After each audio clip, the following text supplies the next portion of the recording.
Hi everyone. Welcome to my channel Sirisha Panjala. ఈరోజైతే నేను మీకు అమెజాన్ నుండి వచ్చిన ఒక రిమోట్ వర్క్ ఆపర్చునిటీ గురించి ఎక్స్ప్లెయిన్ చేస్తాను.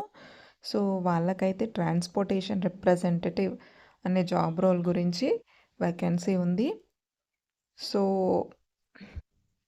ఈ జాబ్కి కావాల్సిన క్వాలిఫికేషన్ ఏంటి, అసలు ట్రాన్స్పోర్టేషన్ రిప్రజెంటేటివ్ అంటే ఏం చేస్తారు, ఎలా అప్లై చేసుకోవాలి అనేది నేను ఈ వీడియోలో ఎక్స్ప్లెయిన్ చేస్తాను. సో వీడియో ఎండ్ వరకు చూడండి. ఫస్ట్ థింగ్, దీనికైతే బ్యాచిలర్స్ డిగ్రీ అయితే కంపల్సరీ ఉండాలి. ఇది ఒక రిమోట్ వర్క్ ఆపర్చునిటీ అనమాట. ఇది రీసెంట్లీ పోస్ట్ చేశారు చూడండి, ఇక్కడ date updated 24th January 2026 and that in the Telangana, మన ఇండియాలోనే ఇది.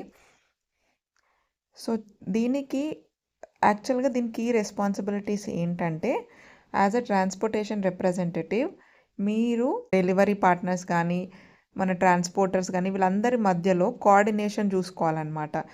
ఇప్పుడు గూడ్స్ ఒక దగ్గర నుంచి ఇంకో దగ్గరికి వెళ్తాయి కదా. సో ఆ వెళ్ళే ప్రాసెస్లో సమ్టైమ్స్ ఏమైనా ఇష్యూస్ రావచ్చు. సో అలాంటప్పుడు మీరు ఆ ఇష్యూస్ని సాల్వ్ చేసి ఆ వర్క్ ఫ్లో అనేది స్మూత్గా వెళ్ళేలాగా చూడాలన్నమాట. సో త్రూ చాట్స్ కావచ్చు ఆర్ ఈమెయిల్స్ కావచ్చు, సో ఏదైనా మీరు చేసేలాగా ఉండాలన్నమాట. సో ఇక్కడ మీకు కావాల్సింది మెయిన్గా బ్యాచిలర్స్ డిగ్రీతో పాటు మీకు గుడ్ కమ్యూనికేషన్ స్కిల్స్ అయితే ఇంపార్టెంట్ అండి. అండ్ బేసిక్ కంప్యూటర్ నాలెడ్జ్ అయితే కంపల్సరీ. అండ్ మీకు బేసిక్ ఇంగ్లీష్ అయితే కంపల్సరీ రావాలి. బికాస్ అమెజాన్ అనేది ఒక ఎంఎన్సి కంపెనీ కాబట్టి మీకు ఇంగ్లీష్ అయితే compulsory with your regional language సరిపోతుంది. సో నేను డిస్క్రిప్షన్లో అఫీషియల్ వెబ్సైట్ లింక్ ఇస్తాను. సో అక్కడ అప్లై లింక్ అనే బటన్ క్లిక్ చేసుకుంటే మీరు అప్లై చేసుకోవచ్చు. సో అఫీషియల్ వెబ్సైట్ లింక్లోనే అప్లై చేసుకుంటే బెటర్. అండ్ ఇక్కడ మీరు ఎవరికి కూడా మనీ పే చేయని అవసరం లేదు. అండ్ కొంతమంది కొన్ని కంపెనీస్ అంటే ఇలాంటి వెల్ నోన్ కంపెనీస్ కాదులేండి అవి. సో మనీ అడుగుతుంటారు 300 400 ట్రైనింగ్ ఇచ్చినందుకు అని చెప్పేసి. సో అసలు ఎందుకు పే చేయాలి? వాళ్ళకి రిక్వైర్మెంట్ ఉంది. ఇప్పుడు వాళ్ళ కంపెనీ రన్ అవ్వాలంటే వర్కర్స్ కూడా ఇంపార్టెంట్ కదా. సో మనం ఎవరికి కూడా జాబ్ కోసమని మనీ పే చేయని అవసరం లేదు. అన్లెస్ అండ్ అంటిల్ అది కన్సల్టేషన్ అయితే తప్ప, కన్సల్టెన్సీ అయితే తప్ప. సో కన్సల్టెన్సీ వాళ్ళు వర్క్ టైఅప్ అయ్యి కంపెనీస్తోని వర్క్ చేస్తారు కాబట్టి త్రూ కన్సల్టెన్సీ మనకి జాబ్స్ కొంచెం ఈజీగా వస్తాయి కాబట్టి వాళ్ళ బ్యాక్గ్రౌండ్ వర్క్ వాళ్ళకు ఉంటుంది కాబట్టి కన్సల్టెన్సీకి అయితే పే చేయొచ్చు.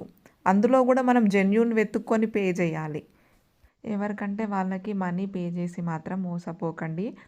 యాక్చువల్గా మనం ఏమనుకుంటామో 300 కదా 400 కదా ఏమైపోతుంది, ఒకసారి ట్రై చేసి చూద్దాం అనుకుంటారు. బట్ మీలాగా ఒక 100 మెంబర్స్ ఆలోచించినా కూడా అది వాళ్ళకి చాలా బెనిఫిట్ అయిపోతుంది. నేను చెప్పేది మోసం చేసే వాళ్ళ గురించి.